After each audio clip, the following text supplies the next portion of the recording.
Ciao everyone, this is Nate on the Stone. Welcome back to my channel, and today we are going to be talking about identity, transgenderism, and tyranny. But before we dive into all that, just as a reminder that if you like videos about the culture, politics, and religion from a different point of view, then don't forget to subscribe to the channel and to ring the bell for notifications. Transgenderism has moved from the peripheries of society to the mainstream. When Time magazine made Laverne Cox its Person of the Year in 2014 and declared that transgenderism was the new frontier in civil rights, or when an Olympic titan like Bruce Jenner became Caitlyn Jenner like he did in 2015, that's a pretty sure sign that your movement, your group, your tribe, your belief system, whatever you want to call it, has entered the mainstream. And just a few weeks ago, another first was made when Angela Ponce became the first transgender Miss Universe contestant. And though Ponce didn't win the title, that went to Catriona Gray, Miss Philippines, it still ranks as one of the coveted historic moments with which we're obsessed with today. But even more interesting than that fact, being the first transgender Miss Universe contestant, was something that Ponce said after the contest itself. Ponce said, quote, "Having a vagina does not make me a woman. I am a woman and already was before my birth, because my identity is here, not down there. This determines my being a woman. Outsiders say what I can and cannot do, what I am and what I am not. No, I'm sorry. To be a woman is your identity. It doesn't matter if you are white, black, if you have a vagina, if you have a penis." Now, there's a lot that I could say about this, and there's a lot that I could unpack from that quote. But today I want to concentrate on something very specific, this almost Cartesian idea. I think, therefore I am. I think I am a woman, therefore I am a woman. I feel like I'm a woman, therefore I am a woman, is tyrannical. And I know a lot of people have made the argument that this sort of thinking is or can be tyrannical to other people, like poor store clerks who accidentally misgender a customer. But today I want to make the argument that this way of thinking is tyrannical to transgender people themselves. Now, to understand this, we're going to have to take a step backward for just a moment and talk about personal identity. And personal identity, I will say just here at the start, is a very complex and very nuanced subject with different people and professions, from philosophers, sociologists, and psychologists, all having their own angles, their own takes, and their own theories about it. So we're not going to get in very deep, and if you are interested in learning more about this topic, I highly recommend that you do your own research. It is a fascinating topic, and you won't be disappointed if you do decide to dive in further. In philosophy, the question of personal identity is very often an objective question. What makes me, me, specifically, instead of somebody else? By its very nature, it's a metaphysical question, metaphysics being that branch of philosophy that deals with abstract things like time, change, being, and all those other topics that philosophers love to write papers about. Now, according to the Internet Encyclopedia of Philosophy, which is a peer-reviewed source and therefore it is legit and is totally different from pulling a Wikipedia article out of my hat, personal identity is literally a question of life and death, since if I'm not me, what the hell am I? And predictably, different philosophers have had different theories about what actually goes into personal identity. Two of my personal heroes, Aristotle and Thomas Aquinas, both held that personal identity, or the root of personal identity, came from the uniting of matter and form, the human body with the soul, or the human body with the mind, if you will. Other philosophers, such as Plato and Descartes, emphasized the soul or mind portion a lot more than the body. We are just ghosts in the machine. The real you is somewhere up here or somewhere in here, and the body is just an instrument for its use. And other philosophers like John Locke have emphasized the body more than the spirit, with John Locke saying that personhood or personal identity is developed through a continuity of memory, which comes through our 5 bodily senses. Outside of philosophy, personal identity has often been referred to as certain properties that someone feels a certain amount of attachment towards. In psychology in particular, personal identity is, quote, an attempt to understand the entity that ideally enables one to move with purpose and direction in life and with a sense of internal coherence and continuity over time and place. Here, the work of Erik Erikson, the 20th century psychologist who defined personal identity as the intertwining of inherent biological and psychological elements with someone's environment, has been seen as being particularly useful. Whether we're speaking philosophically or psychologically, personal identity is something that is supposed to be stable inside of us, and this just makes common sense.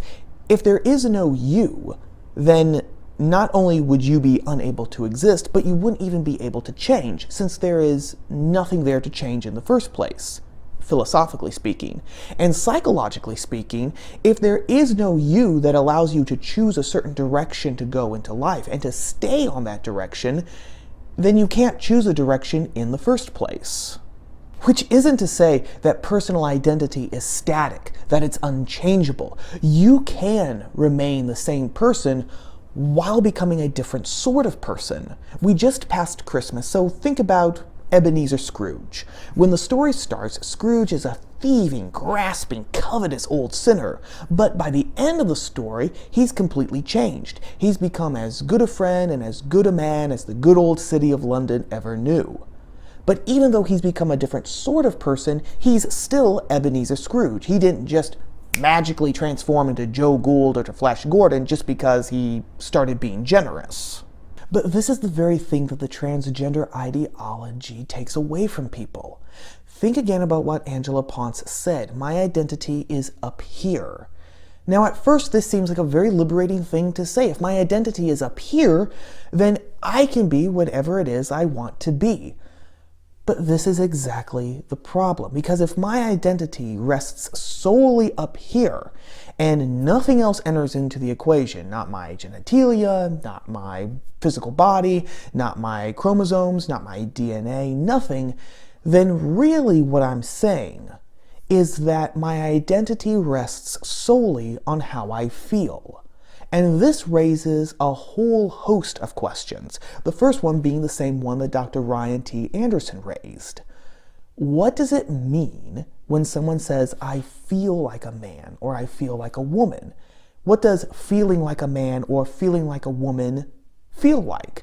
Especially when it's divorced from actually having a male or female body or a male or female brain. How do we even know what that feels like, especially when we've been told that man and woman are just social constructs?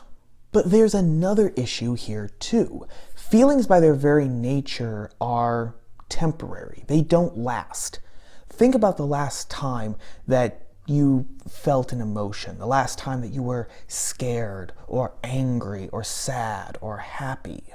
You were probably going about your day and then something happened to make you angry, for example. Maybe someone cut you off in traffic. Or maybe it was just a whole bunch of little things that finally added up, and before you knew it, you were mad. But here's the thing, you didn't stay mad. You worked out, you screamed into a pillow, you ate a chocolate, I don't know, whatever it is. The point is you weren't always mad, and you didn't stay mad. The feeling came, and then the feeling left. So then the question becomes, can we create an identity based solely on a feeling? Remember, personality is supposed to be permanent. It's what's supposed to give us direction across time. It's supposed to be continuous.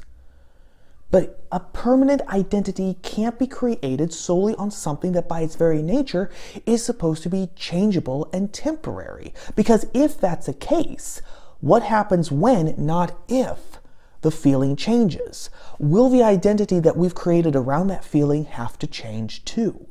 The answer is yes. And unfortunately, we already have proof of this.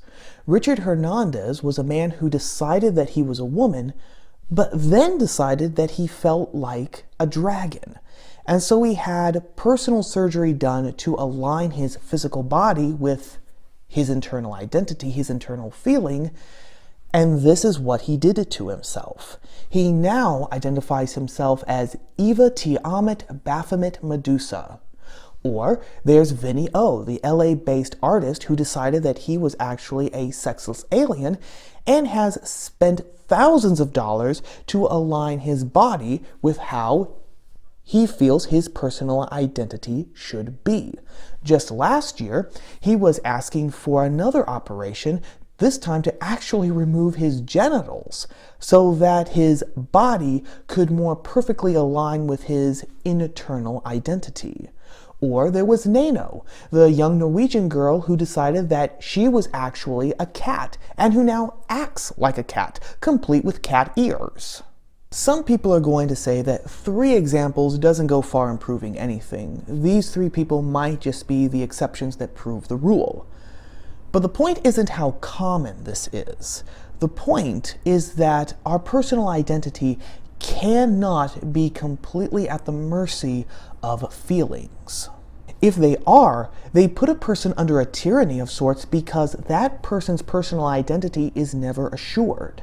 If a biological man decides that he's a woman because he feels like a woman, because his identity as a woman is up here, but then decides that his identity is actually a dragon or an alien or a unicorn, then theoretically there's no limit on what his feelings could dictate that he is. And if that premise is accepted, then our identities are never safe because we can never know when a new feeling will come that will force us to erase our old identity and create an entire new one.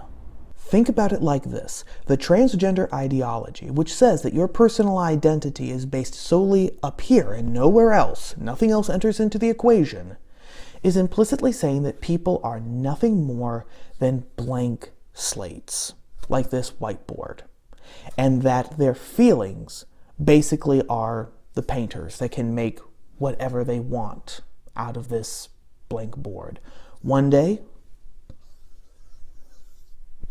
it might be a black circle. But then, the next day, if a new feeling comes in, then that identity will be completely erased and gone and replaced with a new one. And that's how it will always be. New feeling, new identity. You're nothing more than a blank slate for your feelings. And anything that can control me to that degree and to that depth in such an arbitrary manner sounds suspiciously like tyranny. Because if I accept that premise, if I accept that I am nothing but a whiteboard, then I'm just along for the ride. I really have no free will. Whatever my feelings dictate, that's what I'm going to be. And here, it's not just about my feelings dictating my actions, which is bad enough. It's my feelings dictating what I am, who I am, with me having absolutely no control and no say in that whatsoever. But what say you? Is being controlled by your feelings, is being controlled by anything tyrannical? Or is it the greatest expression of freedom that you can be whatever you feel like, whatever you identify as in your head? As always, let me know what you think down in the comment section below. Well, that about wraps it up for this time, gang. As always, if you liked the video, whether you agree with me or not, then please express your like by clicking the like button. Honestly, it really does help me. And don't forget to subscribe to the channel and to ring the bell for notifications, because I put new videos up like this every Tuesday, and you're not going to want to miss them. Thank you all again for watching, and I will see you all again here next week on Top of the Stone. Ciao.